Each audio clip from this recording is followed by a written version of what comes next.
नमस्कार, आप देख रहे हैं दिल्ली लाइव। मैं हूं आपके साथ कीर्ति बिंदल। बुलेटिन का आगाज महत्वपूर्ण खबर के साथ करेंगे। दिल्ली से बड़ी खबर है, लालू यादव पर ईडी का शिकंजा। लालू परिवार की 6 करोड़ की संपत्ति को अटैच किया गया है। ईडी ने लालू यादव के परिवार की संपत्ति जब्त कर ली है। इस वक्त की बड़ी खबर आपको बता रहे, जमीन के बदले नौकरी के मामले में ईडी का बड़ा एक्शन। तो इस वक्त की बड़ी खबर आपको बता रहे हैं, लालू यादव पर ईडी का शिकंजा। लालू यादव पर ईडी का शिकंजा। और इसी के साथ साथ आपको बताएं, लालू परिवार की 6 करोड़ की संपत्ति को अटैच किया गया है। ईडी ने लालू यादव के परिवार की संपत्ति को जब्त कर लिया है। जमीन के बदले नौकरी के मामले में ईडी पहले से ही जांच कर रही थी और 6 करोड़ की संपत्ति को जब्त कर लिया है। लालू परिवार की 6 करोड़ की संपत्ति को अटैच किया है। दिल्ली से अगली बड़ी खबर, मणिपुर में महिलाओं के साथ बर्बरता का मामला। सुप्रीम कोर्ट ने केंद्र और मणिपुर सरकार से मांगा जवाब। मणिपुर हिंसा की घटनाओं पर सुप्रीम कोर्ट ने कहा, वायरल वीडियो ही एकमात्र घटना नहीं है। हिंसा के बाद कितने केस दर्ज हुए, हमें सुनिश्चित करना होगा पीड़ितों को न्याय मिले। मामले में सुप्रीम कोर्ट ने स्वतः लिया है संज्ञान। तो देखिए, बड़ी खबर आपको बता रहे हैं, मणिपुर की घटना पर सुप्रीम कोर्ट में सुनवाई। हिंसा के बाद कितने केस दर्ज हुए, हमें सुनिश्चित करना होगा पीड़ितों को न्याय मिले। इस वक्त की बड़ी खबर, मामले में सुप्रीम कोर्ट ने स्वतः संज्ञान लिया है। मणिपुर में महिलाओं के साथ बर्बरता का मामला, सुप्रीम कोर्ट में सुनवाई। सुप्रीम कोर्ट ने केंद्र और मणिपुर सरकार से मांगा है जवाब।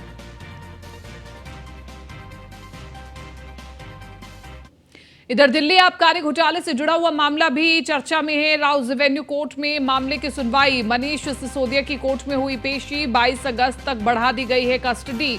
22 अगस्त को फिर से होगी सुनवाई। तो बड़ी खबर आपको बता रहे हैं, आबकारी घोटाले से जुड़ा हुआ बड़ा मामला। मनीष सिसोदिया की कोर्ट में हुई पेशी और 22 अगस्त तक बढ़ा दी गई है कस्टडी। 22 अगस्त को फिर से होगी सुनवाई। आबकारी घोटाले से जुड़ा हुआ बड़ा मामला, दिल्ली आबकारी घोटाले से जुड़ा हुआ बड़ा मामला। राउज एवेन्यू कोर्ट में मामले की सुनवाई। इसी के साथ साथ आपको बताते चले, मनीष सिसोदिया की कोर्ट में हुई पेशी।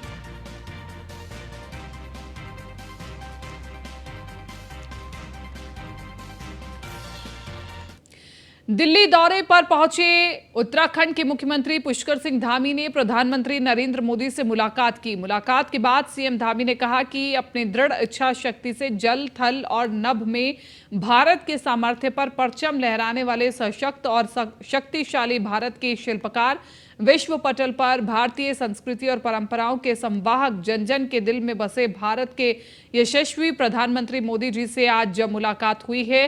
प्रधानमंत्री जी का आशीर्वाद हमें मिलता रहता है। उत्तराखंड में केंद्र सरकार की कई परियोजनाएं चल रही हैं, उसको लेकर भी चर्चा हुई। और इसके साथ ही सीएम धामी ने कहा कि नई दिल्ली में प्रधानमंत्री नरेंद्र मोदी से शिष्टाचार भेंट कर उत्तराखंड के विकास में उनके मार्गदर्शन और सहयोग के लिए आभार व्यक्त किया। मुख्यमंत्री ने प्रधानमंत्री को स्थानीय भांग के रेशे की शॉल, बेडू के उत्पाद और नंदा देवी राजजात की परंपरागत वाद्य यंत्रों, ढोल, दमाऊ, रणसिंघा युक्त प्रतिकृति भी भेंट की।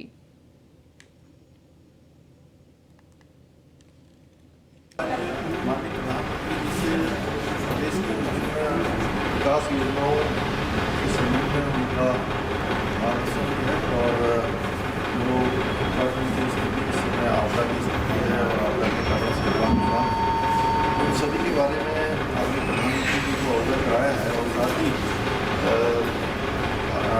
सड़क परिवहन के क्षेत्र में 2000 करोड़ की राशि विभिन्न मार्गों के सुधारीकरण के लिए और नवनिर्माण के लिए उसका भी मैंने अनुरोध किया है। साथ ही 6 राजमार्ग उनको स्वीकृत करने का भी निवेदन किया है। साथ में पर्यटन की दृष्टि से और जनमानस को सुविधा की दृष्टि से काठगोदाम, भीमताल, लोहाघाट, पंचेश्वर मोटर मार्ग को राष्ट्रीय राजमार्ग के रूप में उच्चीकृत किए जाने के लिए भी अनुरोध किया है। साथ ही 3 टनल जो कि जौलीगांव के मध्य 5 किलोमीटर लंबी तथा वेदांत से 20 किलोमीटर मार्ग बनाए जाने से जौलीगांव एवं तौर घाट दोनों एक दूसरे से जुड़ जाएंगे। जो 5 किलोमीटर टनल से अभी 5 किलोमीटर की टनल बन जाने से 161 किलोमीटर की दूरी कम हो जाएगी। इसी प्रकार से सीपू से तोला तक 22 किलोमीटर टनल से दारमा वैली और जौहर वैली आपस में जुड़ जाएंगे और मिलन पिथौरागढ़ से लखतल चमोली 30 किलोमीटर की टनल बनने से और इन तीनों टनलों के बनने से 490 किलोमीटर की जो दूरी है वो कम हो जाएगी। इसी प्रकार से मानसखंड जो मंदिर माला मिशन है उसमें हमारे 16 प्रमुख मंदिरों को एक दूसरे से जोड़ने के लिए, उनका चौड़ीकरण करने के लिए और उनको उच्चीकृत करने के लिए एक सर्किट के तहत एक दूसरे से जोड़ने के लिए चूँकि बहुत सारा काम राज्य सरकार उसमें कर रही है, जैसे वन भूमि का हस्तांतरण है, इसके अलावा मुआवजा इत्यादि की प्रक्रिया है, उन सबको राज्य सरकार अपने संसाधनों से कर रही है। भूमि अधिग्रहण से लेकर हस्तांतरण से लेकर इसी में 1000 करोड़ रुपये की उस मार्ग को उच्चीकृत करने के लिए 2 लेन की आवश्यकता है। उसका भी मैंने आदरणीय प्रधानमंत्री से अनुरोध किया है। साथ में देहरादून में न्यू मेट्रो की स्वीकृति के लिए, जिसके लिए हमने पहले भी भारत सरकार से अनुरोध किया, आज आदरणीय प्रधानमंत्री जी से भी मैंने उसका अनुरोध किया है। उसके होने से निश्चित रूप से पर्यावरण की दृष्टि से भी जो है ये अत्यंत उपयोगी सिद्ध होने वाली 22 किलोमीटर की लंबाई की एक न्यू मेट्रो जो देहरादून के लिए है, उसके संबंध में भी चर्चा की है। साथ में सौंग डैम जो कि आने वाले समय में पूरे देहरादून के लिए अगले 50 सालों के लिए जल स्तर और पेयजल की सुनिश्चितता करने वाला प्रोजेक्ट है। उस प्रोजेक्ट के संबंध में मैंने निवेदन किया है। साथ में इस साल के अंत में ग्लोबल इन्वेस्टर समिट जो हम उत्तराखंड में देहरादून में करने वाले हैं, उसके संबंध में भी आदरणीय प्रधानमंत्री जी का मार्गदर्शन लिया है। साथ में इन सब के साथ मैंने आज आदरणीय प्रधानमंत्री जी को उत्तराखंड का जो हमारा उत्पाद है धान से बना हुआ सॉल उनको भेंट किया। तो निश्चित रूप से हमारे स्थानीय जो लोग अपना उद्यम करते हैं, अपने उत्पाद बनाते हैं, उन सब के प्रोत्साहन के लिए माननीय प्रधानमंत्री जी का हमेशा जोर रहता है। इसके साथ साथ जो मन की बात में उन्होंने बेड़ू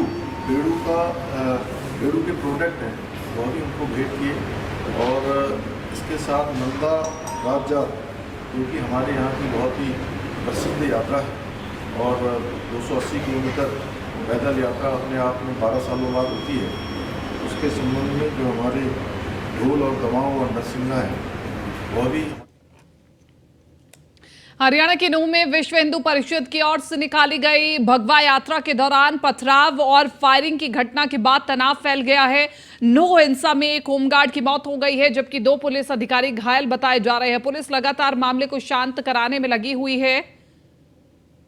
वहीं केंद्र सरकार भी मामले पर नजर बनाए हुए हैं। राज्य सरकार लगातार कानून व्यवस्था बनाए रखने के लिए केंद्र सरकार से बातचीत कर रही है।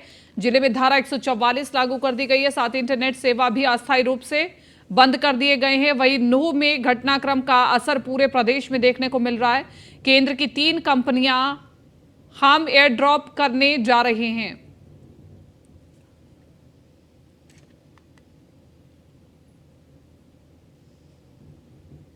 दिल्ली के द्वारका पुलिस को बड़ी सफलता मिली है। दरअसल द्वारका पुलिस ने एक चोर को और उसके रिसीवर को गिरफ्तार किया है। इसके साथ ही पुलिस ने मौके से 2 चोरी और मोबाइल फोन, एक चोरी हुआ लैपटॉप, चोरी की चांदी की चूड़ियां, चांदी की चेन समेत कई आभूषण बरामद किए। पुलिस के मुताबिक गिरफ्तार किए गए चोर पहले भी आपराधिक मामलों में लिप्त बताए जा रहे थे।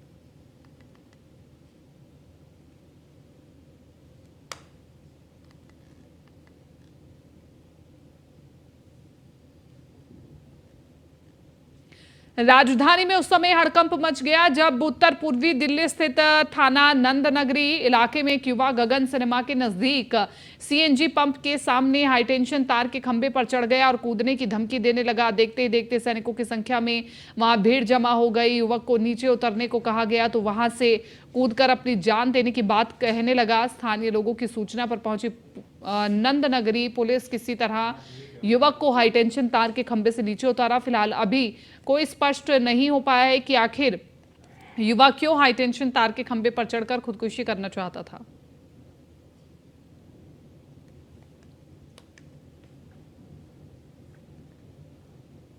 राष्ट्रीयकृत बैंकों में नौकरी दिलाने के नाम पर सदस्यों और विधायकों के जानकारों के साथ धोखाधड़ी करने के आरोप में साइबर नॉर्थ पुलिस स्टेशन की टीम ने एक शातिर ठग को गिरफ्तार किया है। इस ठग के खिलाफ गुजरात, हरियाणा, पश्चिम बंगाल और बिहार में 5 एफआईआर दर्ज की गई है। इसके अलावा 18 अन्य शिकायतें भी इसी तरह की सामने आई हैं। आरोपी ने 100 से अधिक सांसदों और विधायकों के मोबाइल नंबरों पर कॉल करके उनके जानकारों के साथ धोखाधड़ी करने का प्रयास किया है।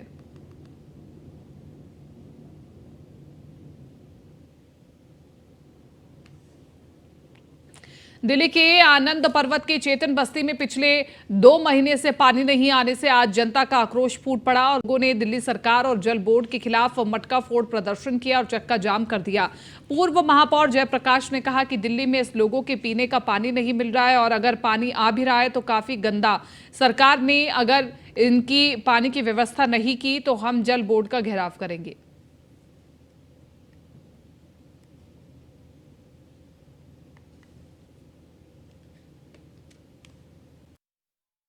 हम चेतन बस्ती में खड़े हैं, आनंद पर्वत की। यहाँ पे लोग पिछले 2-3 महीने से पानी से जूझ रहे हैं और 2-3 महीने नहीं, ये सालों से पानी से जूझ रहे हैं। या तो यहाँ पानी आता नहीं, आता है तो गंदा आता है, टैंकर आधे खाली आते हैं, टैंकर का पानी वो आधा बेच करके आते हैं और लोगों ने यहाँ पर पानी बेचने का धंधा कर रखा है। लोग यहाँ पे पीने के पानी को बेच रहे हैं बोरवेल करके। तो ये अवैध धंधा क्यों चल रहा है? लोगों को पानी मुहैया कराना सरकार की जिम्मेदारी है। तो आज चेतन बस्ती हो, तालीवाला डेरा हो, नई बस्ती हो, शास्त्री नगर हो, हरिजन बस्ती हो, इन सभी लोगों की आवाज़ उठाने के लिए हम आए हैं और हम दिल्ली सरकार को और जल बोर्ड को और क्षेत्रीय विधायक को चेतावनी दे रहे हैं।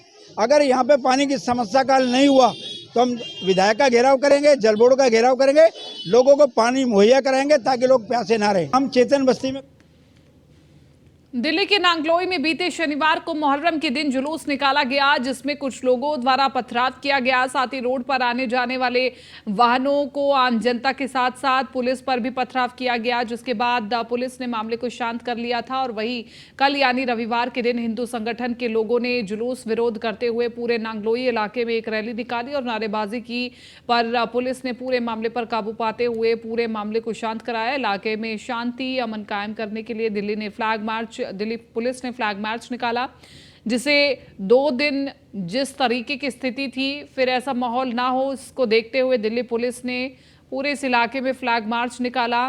अमन कमेटी के लोगों ने भी डीसीपी और एसएचओ से मुलाकात की और जो लोग गलत हैं उनके साथ कार्रवाई हो ऐसी भी मांग की है।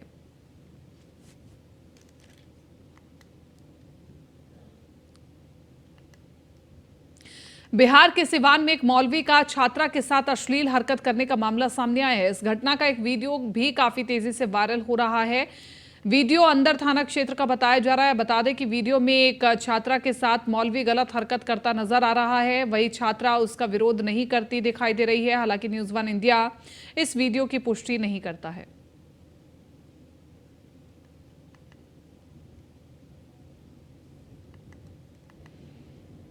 एम्स निर्माण को लेकर के 31 जुलाई को सहरसा बंद किया गया। विभिन्न पार्टी के लोगों ने सड़क पर उतरकर लोगों से अपील की कि सहरसा में एम्स महाअस्पताल का निर्माण किया जाए। इसके लिए सहरसा के सभी लोग अपना समर्थन करें और इस सहरसा बंद को सफल बनाने की अपील की गई है। आपको बता दें कि एम्स निर्माण संघर्ष समिति ने पिछले 8 सालों से सहरसा में एम्स निर्माण को लेकर कदम ताल किया जा रहा है। सहरसा में एम्स निर्माण को लेकर भूमि उपलब्ध है जो सरकारी मापदंडों के अनुसार उसे पूरा करती है। इसके बाद भी सरकार का सौतेले व्यवहार से लोग खफा होकर सहरसा को पूर्ण रूप से बंद करने का ऐलान किया है।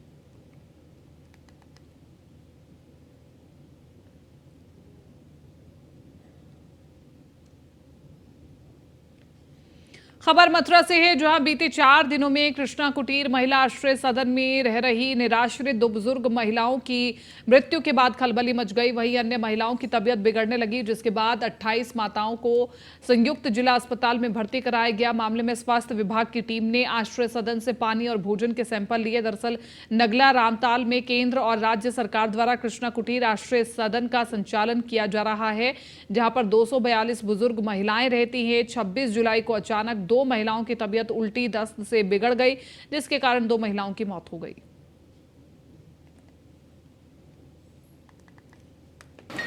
देखिए, यहाँ जो कृष्णा कुटीर आश्रम है, यहाँ ज़्यादातर वृद्ध माताएँ रहती हैं। चूँकि बरसात का मौसम है और इस समय चूँकि यमुना नदी में भी काफ़ी पानी आया हुआ है, सारे क्षेत्रों में पानी भरा हुआ है, तो संभवतः जो पेट की समस्या है, आई फ्लू जैसा फैला हुआ है, तो इसी तरह की यहाँ समस्या कुछ माताओं को खाने की वजह से या पानी की वजह से हुई होगी, जिनको कि मुख्यतः डायरिया, कुछ को वोमिटिंग की शिकायत थी, जिनको यहाँ चिकित्सक द्वारा उपचार दिया गया और उससे वो ठीक है। कई माता ऐसी थी जिनको कि थोड़ा पानी की कमी हुई थी, उनको यहाँ से। खबर गाजीपुर से है, जहां माफिया मुख्तार अंसारी के गुर्गे भीम सिंह के बेटे ने एक युवक की बेरहमी से पिटाई कर दी। मुख्तार के गुर्गे भीम सिंह के बेटे अमन सिंह ने सरेआम जमकर गुंडागर्दी की है। गाजीपुर के सदर कोतवाली क्षेत्र के लंका चुंगी पर भीम सिंह के बेटे अमन ने युवक की बेरहमी से पिटाई की। मामूली विवाद में अमन सिंह ने युवक को अपने साथियों के साथ चौराहे पर जमकर पीटा। अमन सिंह के इस गुंडागर्दी का वीडियो सोशल मीडिया पर वायरल हो रहा है। मुख्तार का गुर्गा और शार्प शूटर भीम सिंह अवधेश राय हत्याकांड में आजीवन कारावास की सजा काट रहा है। फिलहाल मामले को लेकर के पुलिस की कार्रवाई जारी है। ज्ञानवापी मसले पर यूपी बीजेपी प्रदेश अध्यक्ष भूपेंद्र चौधरी ने न्यूज वन इंडिया से खास बातचीत की। उन्होंने कहा कि ये देश के करोड़ों लोगों की आस्था से जुड़ा हुआ विषय है। वहां जो चीजें दिख रही हैं ऐतिहासिक सच्चाई है। इसके साथ जो भी कुछ उन्होंने कहा आपको सुनवाते हैं। ज्ञानवापी को लेकर आज मुख्यमंत्री योगी आदित्यनाथ ने एक निजी कार्यक्रम में एक बयान दिया है कि इसका कहा गया है कि ज्ञानवापी को मस्जिद भूलने से विवाद हो सकता है। वहाँ पे त्रिशूल है, दीवारें चीची की बोली है कि वो एक मंदिर है। इसको लेकर हमारे साथ बात करने को मौजूद है प्रदेश अध्यक्ष भूपेंद्र चौधरी जी। सर, आज बयान आया है ज्ञानवापी को लेकर, एक नई तरीके से बयान दिया है सीएम साहब ने, कैसे देखते हैं? ये करोड़ों देशवासियों की आस्था से जुड़ा विषय है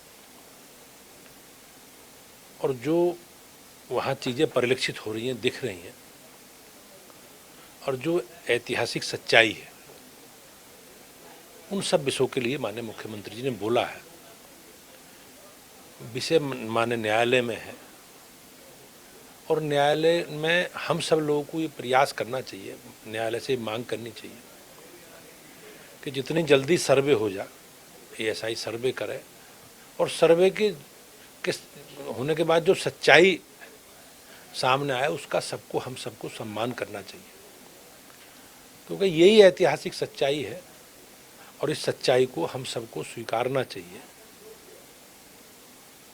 क्योंकि ये बहुत बड़ी ऐसा विषय है जो करोड़ों देशवासियों की आस्था से जुड़ा विषय है और संभवतः माननीय मुख्यमंत्री जी ने इसी परिप्रेक्ष्य में ये सारा विषय रखा होगा।